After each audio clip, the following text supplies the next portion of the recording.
अस्सलाम वालेकुम जी। मैंने बनाया बीफ कोफ्ता करी तो सोचा उसकी रेसिपी शेयर करते हैं। बहुत ही मज़ेदार और बहुत ही आसान।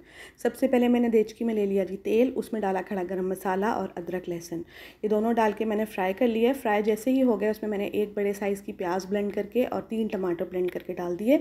उसके बाद मैंने इसके अंदर हल्दी, धनिया, लाल मिर्च और नमक ऐड कर दिया और फिर प्याज टमाटर के पानी में ही इस मसाले को पकने रख दिया हल्की आँच पे, और ये अपने ही पानी में ये भुन जाएगा। तब तक पकाना जब तक ये भुन नहीं जाता।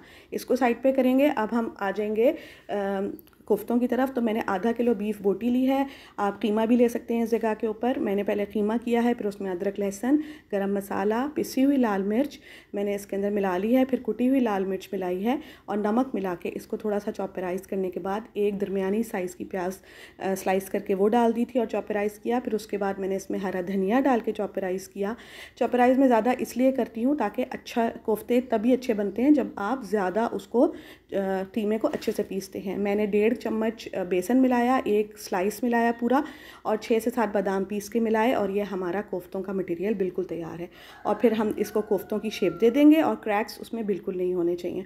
उसके बाद आप ये मसाला भुन गया था, इसमें सारे कोफ्ते मैंने ट्रांसफ़र कर दिए। थोड़ा सा मैंने इसके अंदर पानी डालना है, गर्म पानी डालें तो ज़्यादा बेहतर आपके कोफ्ते तैयार होंगे। और ढकना नहीं है जब तक इसमें अच्छे से बॉईल नहीं आ जाता, और चम्मच भी नहीं चलाना, और इसको ऐसे साइड से देचकी के हैंडल्स पकड़ के हिलाते रहना है। और जब बॉयल आ जाए अच्छा इसके अंदर, तो फिर आपने इसको ढककर पकने रखना है 1 से 1.5 घंटे के लिए। मैं इतना ही देर पकाती हूँ। फिर इस पे आप हरा धनिया डाल के इसको गार्निश कर लेंगे और आप इसको सर्व कर देंगे।